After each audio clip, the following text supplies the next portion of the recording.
नमस्कार। मैं राकेश शर्मा आज आपसे कुछ ऐसा साझा करना चाह रहा हूँ जो दोपहर से मेरे मन में एक कौतूहल है, एक मतलब अजीब सा कश्मकश है। लेकिन मैं चाहता हूँ कि मैं इसे साझा करूँ जो मैंने आज अनुभव किया। दरअसल सुबह मैं कोर्ट में आया, 30 हजारी कोर्ट में, और बस ऐसे ही कोर्ट के अंदर दाखिल हुआ तो मैंने देखा फैमिली कोर्ट के बाहर एक बुजुर्ग आदमी, लगभग 65 साल का रहा होगा, 60 या 65 के बीच में उसकी उम्र रही होगी। वो आदमी फैमिली कोर्ट के बाहर बैठा हुआ एक अजीब से मतलब पोज में मैं कहूँगा बैठा था, दोनों हाथों से अपना सर को पकड़े हुए, इस तरीके से सर झुकाए हुए, बहुत उदास सा, बड़ा अजीब। मुझे देखते ही ऐसा लगा कि कुछ ना कुछ इसके साथ गड़बड़ है। मैंने उससे बात किया, बहुत सारी बातें हुई। बहुत संक्षिप्त में मैं आपको बताऊंगा कि उसने मुझसे कहा क्या। दरअसल मैं यूं ही पूछ बैठा उस आदमी से कि भाई क्यों इस तरह बैठे हो, क्या बात। उसने कहा, साहब क्यों पूछते, क्या आप वकील हैं या कोई मेरे जैसे ही दुखियारे। मैंने कहा क्या मतलब, मैं वकील हूँ भाई, बस ऐसे ही पूछ रहा हूँ क्योंकि तुम बड़े अजीबो गरीब मुद्रा में बैठे हो। उसने कहा साहब मैं इस व्यवस्था का सताया हुआ, या यूं कहो कि अपनों का सताया हुआ, या यूं कहो कि अपनों से ही चोट खाया हुआ एक इंसान। मैं आपको क्या बताऊं, पिछले 3 सालों से मैं इस कचहरी के धक्के खा रहा हूं, और मेरा गुनाह सिर्फ ये है कि मैं एक बेटी का बाप हूं। मैं पिता हूं एक ऐसी बेटी का जिसको मैंने अपनी जान से ज्यादा प्यार किया, जिसको मैंने अपनी औकात से ज्यादा जा करके उसके लाड प्यार में जो भी मैं कर सकता था मैंने किया। उसको बहुत अच्छी से शिक्षा दी, उसको बहुत अच्छे से मैंने उसका लालन पालन किया, और बहुत लाड चाव से मैंने उसका विवाह भी किया। और मैं अभागा नहीं जानता था कि मैं अपने हाथों से उसका दुर्भाग्य ले आया। मेरा भी कौतूहल बढ़ा, कुछ पूछा, क्या हुआ ऐसा भाई, आखिर तुम इतने उदास क्यों। ये तो मैं समझ गया था कि कोई ना कोई कोर्ट केस है जिसकी वजह से ये आदमी यहाँ है, लेकिन उसने जो बताया तो अंदर से आत्मा हिल गई, समझ लो, यूं कहो कि मन में एक अजीब सा आक्रोश भी हुआ। और मैं कहूँगा कि अपने आप को भी मुझे लगा कि हम भी उस व्यवस्था के एक हिस्सा है जहाँ जिस व्यवस्था की कमी के कारण, जिसकी खामियों के कारण इंसान दुखी है। उसने अपनी पूरी कहानी बताई। साहब मैं एक नॉर्मल सा अध्यापक, रिटायर हूँ आज तो, अध्यापक था, और मेरे 2 लड़कियां हैं। मैंने अपनी लड़कियों को लड़कों से ज़्यादा ढंग से पाला। लड़कियों को कभी ये नहीं माना कि ये लड़कियां हैं, मुझे कभी एहसास ही नहीं हुआ। मेरी बेटियां, मुझे आज भी याद आता है जब स्कूल से कोई मेडल या कोई शील्ड लेके आती थी, कोई कप लेकर आती थी, तो मैं पूरे मोहल्ले में दिखाता था, पूरे मोहल्ले में, पूरे अपने एरिया में बताता था, अपने स्कूल में अपने स्टाफ को बताता था कि आज मेरे बेटों ने, मैं बेटा ही कहता था, आज मेरे बेटों ने मेरा नाम रोशन किया है। उन्होंने फर्स्ट डिवीजन नहीं ली, उन्होंने फर्स्ट रैंक लिया अपने स्कूल में, कॉलेज में उन्होंने बहुत अच्छा किया, और बहुत अच्छे से वो होशियार भी थी पढ़ने में। मैं भी अपने सीमित साधनों के होते हुए भी मैं उनकी हर ख्वाहिश पूरी करने की कोशिश करता था जनाब। मैं जीवन भर साइकिल पर चला जनाब, और साइकिल पर चलते हुए भी मैंने ख्वाब देखे कि मैं अपनी बच्चियों को किसी अच्छे घर में शादी करूंगा, और मैंने वो किया भी।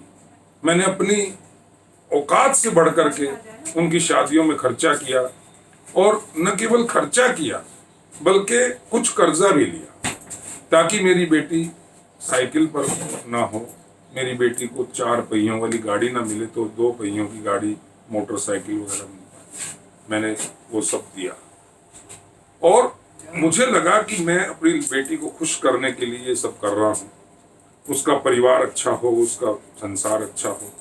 मैंने सब किया। मुझे नहीं मालूम था सर कि मैं क्या कर रहा हूँ। मैं टूट गया। मैं बहुत रोया जब मैंने सुना कि उसके ससुराल वाले उसको दहेज कम लाने की वजह से तंग कर रहे हैं। उसकी शिक्षा कितनी अच्छी है उसको वो अप्रिशिएट नहीं कर रहे हैं। उसका दहेज की क्वालिटी क्या थी, उसके दहेज में क्या क्या सामान नहीं आया, वो उसको लेकर उसको टॉर्चर कर रहे हैं। सालों साल तक उसने मुझे कुछ नहीं बताया। और एक दिन जब मैं अचानक उसके घर गया और मैंने वहां माहौल देखा तो कुछ मुझे अटपटा लगा। मैंने पूछा, बेटा क्या हुआ? उसने कहा, नहीं कुछ नहीं। लेकिन अनुभवी आंखें कुछ समझ गई, कुछ ताड़ गई। और मैंने उससे अकेले में पूछना चाहा तो उसने कहा, घर आकर बताओ। और जब घर आई तो सच कहता हूं वकील साहब, या तो मैं उस दिन रोया था जिस दिन मेरी बेटी विदा हो रही थी। मैं दूर खड़ा हुआ अकेला घंटों तक रोया था जनाब, या मैं फिर जब रोया जब मुझे मेरी बेटी ने बताया कि उसको ससुराल वाले किस तरह दहेज के कारण प्रताड़ित कर रहे हैं, किस तरह उसको टॉर्चर कर रहे हैं, और जो उसने सारी दास्तान बताई तो जनाब मैं फिर फूट फूट कर रोया। और इतना ही नहीं, इसी दौरान 2 साल शादी को हो गए थे। एक बच्ची की वो माँ बन चुकी थी, अबोध बच्ची। और उस सब के बावजूद भी ससुराल वालों ने उसके कुछ ऐसी कंडीशंस रख दी कि आप उसको मुझे घर लाना पड़ा। और उन्होंने फिर एक मुकदमा मेरे बच्ची के ऊपर डाल दिया। उस मुकदमे की तारीखों के लिए मुझे यहाँ आना पड़ता है।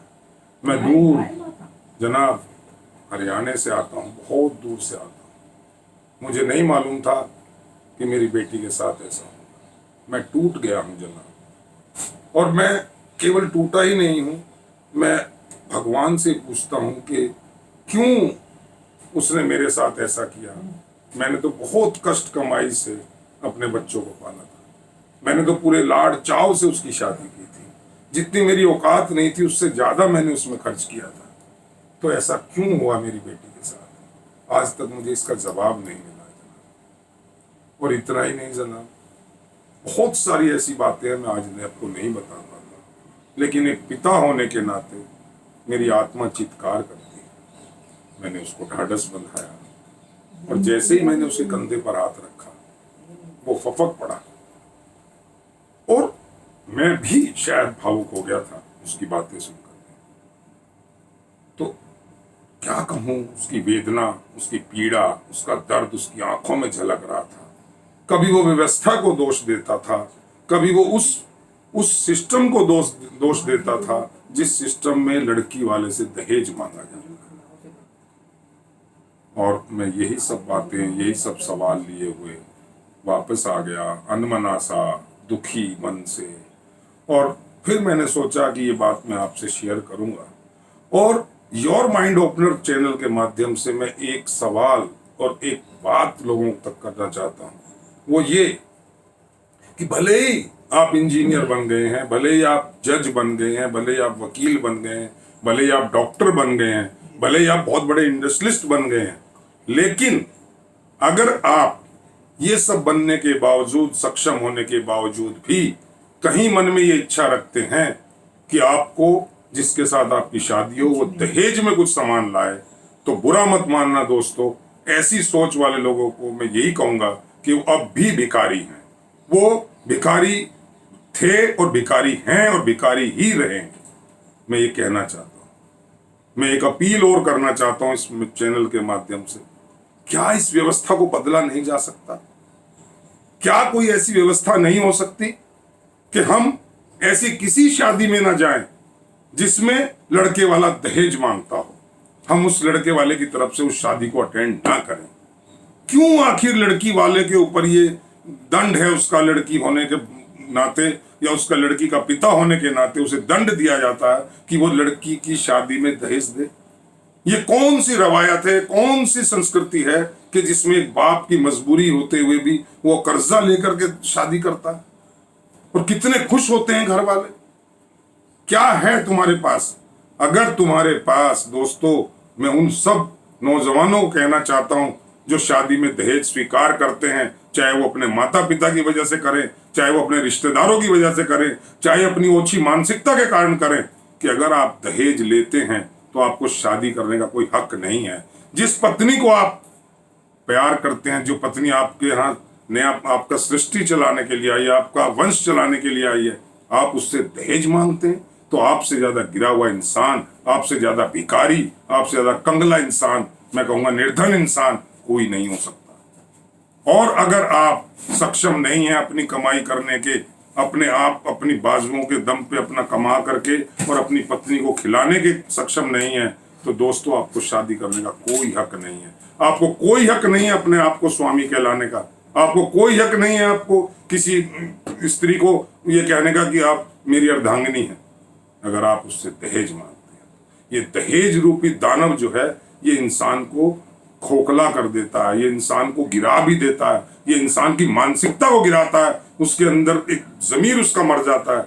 अरे सोचिए, जिस अध्यापक ने पूरी जिंदगी साइकिल चला करके एक एक पैसा जमा करके अपना जीपीएफ निकाल करके तुम उसकी शादी की अपनी बेटी की, आप उससे सेटिस्फाई नहीं हुए। ऐसे कितने अध्यापक, कितनी बेटियां, जानते हो आज बेटी होने पे अफसोस क्यों किया जाता है? उसका एक बहुत बड़ी वजह ये दहेज है कि जैसे ही बेटी पैदा होती है, आदमी सोचता है अब लो, अब मैं इसके लिए दहेज जुटाऊंगा, मैं इसके लिए पैसा इकट्ठा करूंगा। ये कौन सी व्यवस्था है भाई? इसको बदल दो। मैं करबद्ध प्रार्थना करता हूं ऐसे नौजवानों से, खास तौर से, कि थोड़ा सा बदलो। अगर आपके माँ बाप, आपके रिश्तेदार आपको कहते हैं कि आप शादी में दहेज लो, तो आप इसका प्रतिकार करो, विरोध करो और ये कहो मैं शादी करूंगा तो बिना दहेज के करूंगा, और जो मैं सुख सुविधा चाहता हूं अपने दम पर पैदा करूंगा, अपने दम से कमाऊंगा, अपनी मेहनत से कमाऊंगा, मुझे नहीं चाहिए दहेज रूपी खैरात। तब मैं समझूंगा कि आपके अंदर इंसानियत जाग रही है। तो दोस्तों, आज इतना ही। मन बहुत व्यथित है और मुझे लगता है पिता का दर्द, एक बेटी के बाप का दर्द वही समझ सकता है जिसने बेटी को तो जन्म दिया, लेकिन उस बेटी के साथ कुछ गड़बड़ हुआ, कुछ ऐसा हुआ जो आज उस अध्यापक की बेटी के साथ हो रहा है। तो दोस्तों, आदमी टूट जाता है। वो बहुत अपने अंदर अंतर मन में, बिल्कुल मैं कहूंगा कि अपनी आत्माओं को किस तरह से वो कंट्रोल कर पाता होगा, ये वही जान सकता है। इसके लिए मैं शब्द नहीं मेरे पास कि उसकी मैं व्यथा को बता सकूं, उसके पीड़ा को आपको सामने ला सकूं। लेकिन आप इतना ही समझ लें कि कम से कम हम आज के नौजवान दहेज से मुक्ति पाने के लिए अपनी पहल खुद करें, यही हम अपील करना चाहते हैं। फिर मिलूंगा आपसे फिर किसी दूसरे मुद्दे पर। तब तक के लिए धन्यवाद। जय हिंद, जय भारत।